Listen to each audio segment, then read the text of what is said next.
train yards, thinking about graveyards. I wonder, Lord, what would they ever write on mine? Another soul laid to rest on cold Montana morning, just trying to make it north of 49. Morning, guys. So I get the morning off here from farming really quick. I got a request from the one county here to come deal with a beaver spot. They were actually making a den on the road just in here. It all collapsed in. They have it tunneled under. So yeah, that was the biggest issue that got reported. I can actually feel it soft right where I'm standing here, so they might have tunneled back under again. So we'll end up putting a couple traps here probably, but biggest spot is over in here. So this is an area that the pond levelers haven't been working because there's so much silt in here that the water rushes down through, brings all those sediments in. The pond leveler all the heavy sediments deposit right underneath the pipes. And within 4 or 5 hours it plugs off and they're useless. So there's an old set of pipes, and the end of it is actually under the main part of the dam right there.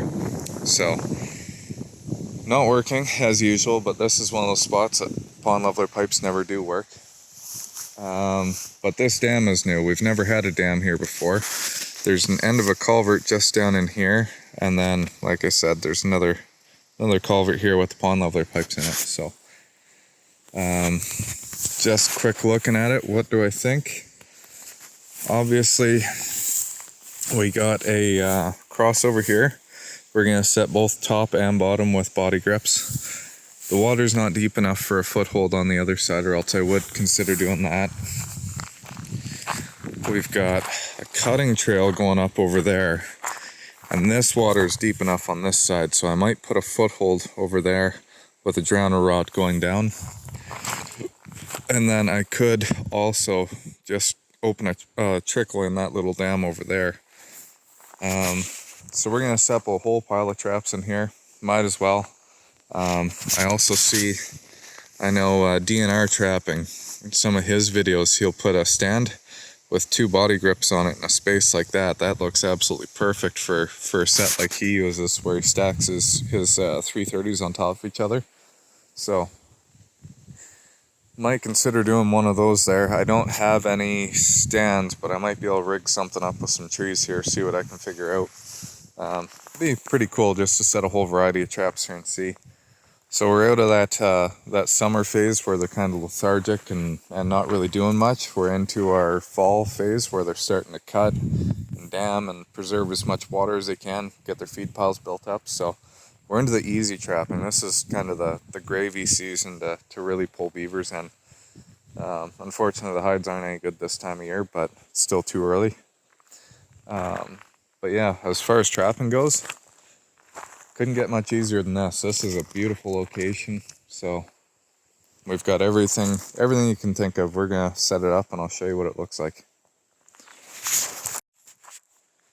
So one really important thing to note before I get going on the trapping is most locations I don't do a lot of flagging. I don't like to identify my traps and let people know that they're there. For the simple reason is I don't have issues with dogs, and I don't want my traps stolen. I'll have more opportunity by flagging to have my traps stolen than I'll ever have to catch a dog. So that's most locations. This location in particular, there's a couple families that live just over here. They have dogs. The one lady does walk her dog, and I've had a few conversations with her over the years. I've been trapping here for about 7 years now, so been doing really good. We have a good relationship. She knows when I hang these flags up here, when she's walking her dog, she can see them from quite a ways down the road. She knows something's up. And we kind of have an ongoing relationship where if I'm going to trap, I have to set flags here, and she knows to keep the dogs out of the water. So it's not something I do a lot, Obviously, here's the beaver dam, but not something I do a lot, but I do make sure to flag on both sides, now 30-40 yards on either side, and that way the dog walkers do know. And this stuff is the active trap line tape, so pretty obvious what we're doing here. But sometimes you need to do that. It's better to lose a few traps in the long run. I've never had it happen here, but there's always a chance. I'd rather lose a couple traps than catch a dog and have to deal with that. So just my tip. Okay guys, let's go have a look at these sets. So I got 3 in this side here. There's a good drop off. This spot wasn't as deep as I was thinking, but it was still more than deep enough for the body grip. So what we ended up doing was just putting it on the bottom as we normally would.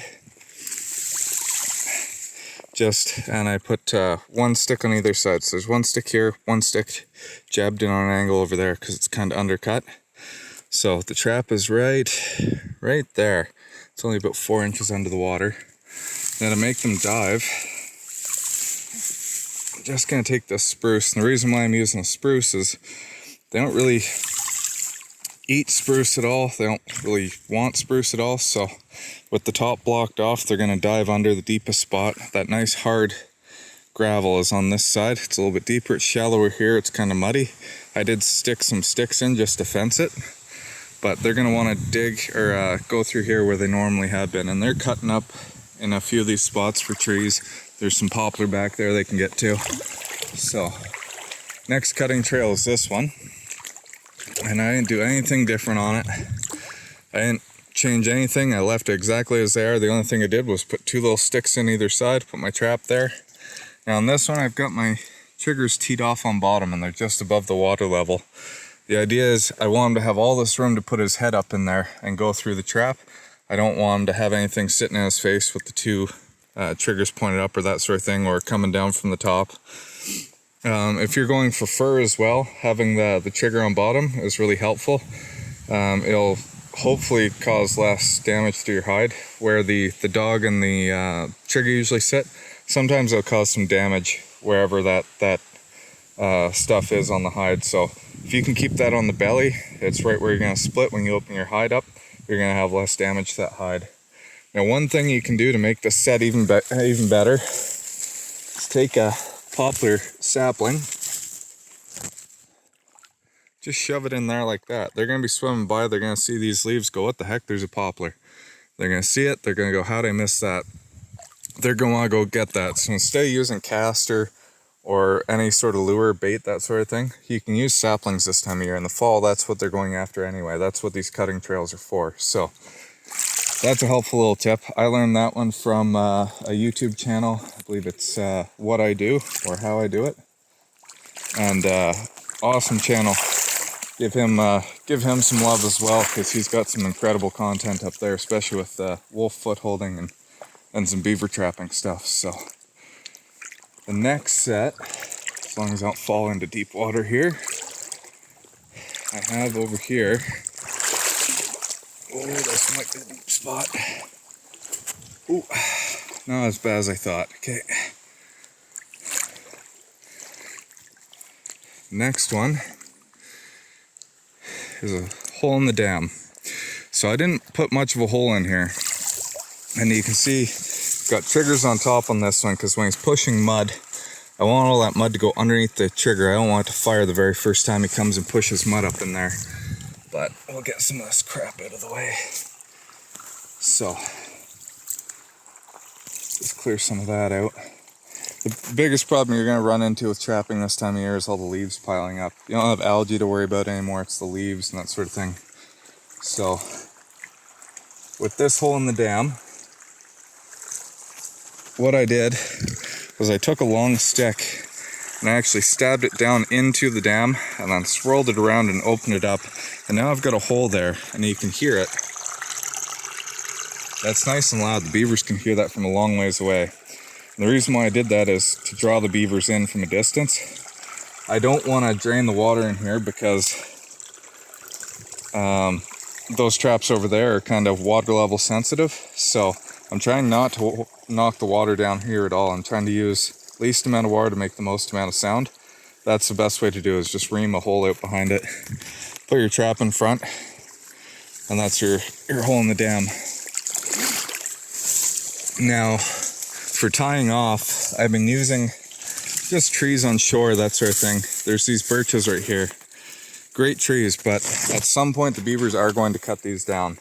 So something to keep in mind if you are tying off to live trees like this close to the water, tie down low. This is about 5 inches, 4.5 inches up off the ground. If the beavers come and chew this, they don't chew right at the bottom. They're gonna go up probably about 8 inches or so and cut a big tree like this.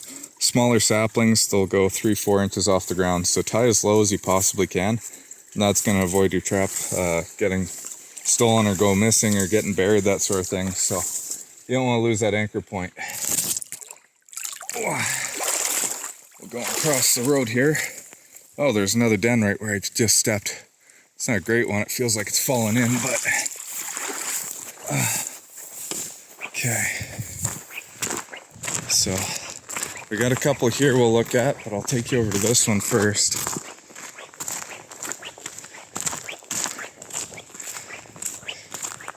Right in here is where they're putting the dens in, and the county's already fixed them.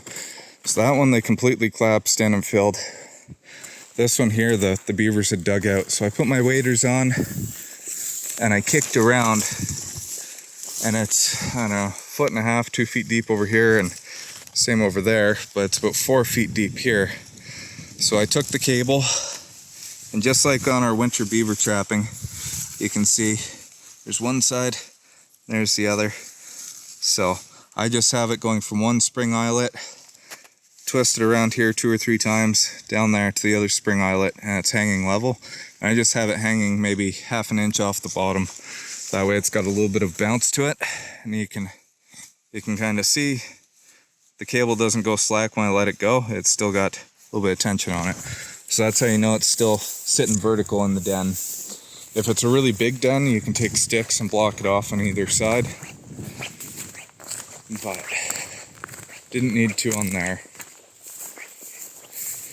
Now here we got our last 2 sets. And these are all body grips. I didn't have the water depth to do footholds, so yeah. So just to let water down to this bottom pond here where we have the hole in the dam, I just put enough of a hole in the dam there to keep maintaining the water down. So something I generally do. As far as the crossovers go, do not step on your crossover. Just like a coyote trail, that sort of thing. You want to keep all your human scent off that as much as possible. You don't want to pull a bunch of sticks and make it different for when they're coming through. They will recognize when things change. And if you have really sketchy beavers, maybe they've been trapped before, they're gonna just signal on that. They're gonna realize there's something up, and maybe they'll avoid your traps. So don't modify or change their crossovers as much as possible. If you are setting on them, you can set in the front like that. It is a good set. Keep your sticks down low on either side so that trap can fire off and it'll go out when he's caught. But make sure it's solid. Have your triggers so they're just with the water line there, so he's got a nice frame to go through. It's nice and wide open. I prefer to put my traps mid crossover, so I would put it somewhere around here usually. And that's just to avoid a beaver coming up to it, especially again if it's a skittish beaver. If it's seen steel before, it might stop it, go around, it'll come over on that low area and down through. So if he's halfway down the crossover, I find that they're committed already. You have a lot better chance of them actually going into that trap. And even sneakier, again, this goes back to those sneaky summer sets, is something like this. So they're going through this culvert kind of on an angle. So what I've done is I've put the body grip in the way. I put the triggers on top on this one just because it's such a mess in there already. Good catch. And then lots of times I don't like to block my sets in. Like this one, you can see there's no blocking around it. It's just right in line with that crossover. I don't like to block in my sets, but this one, if I was going after one of those skittish beavers, this is a great set because he's used to the smell of steel and feeling the steel.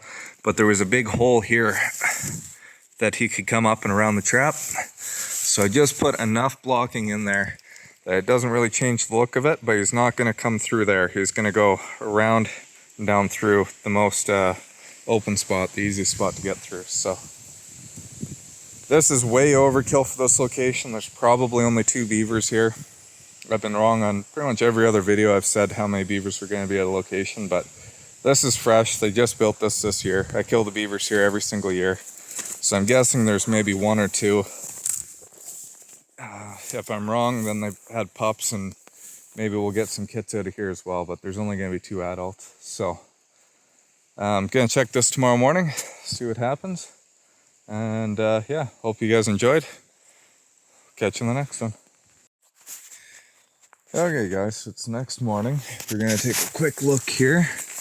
So this is that hanging set. And it doesn't feel like there's anything in this trap. Oh, it's set off. Nothing in it. So there's one mess. Also, this is kind of a new change.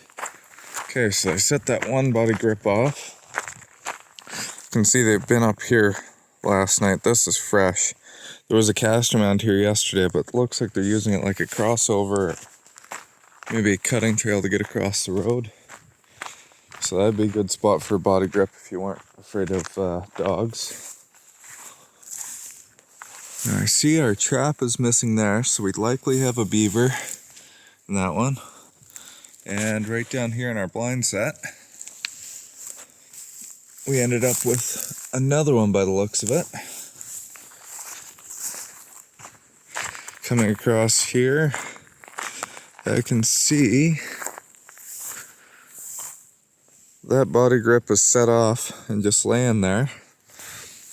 And they took our poplar tree from up above, but I see a beaver's floating in the water right there.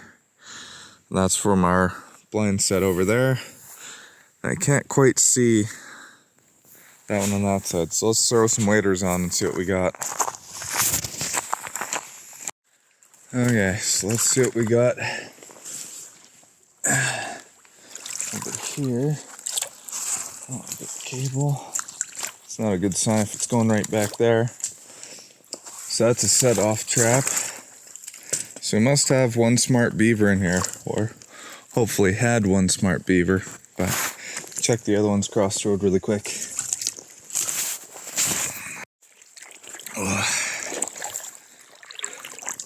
Check these in reverse order from what we set them here yesterday. So this trap's missing here as well. And set that down. Haven't kicked anything yet, so that's not a good sign, but oh wait. Holy cow, that's a big one. So here we go.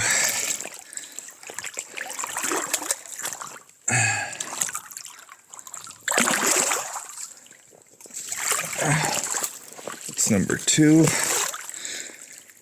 That's a big one. Funny shaped tail on it, but if this one over here floating is also a beaver, that's number 3. So, like I said yesterday, been wrong on my predictions on how many beavers are in all these locations so far this year. So, what's the point of being right now? That very much so is a beaver.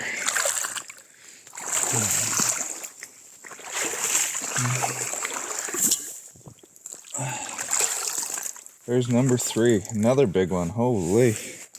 So we're gonna reset all these traps. I'm gonna get another piece of poplar.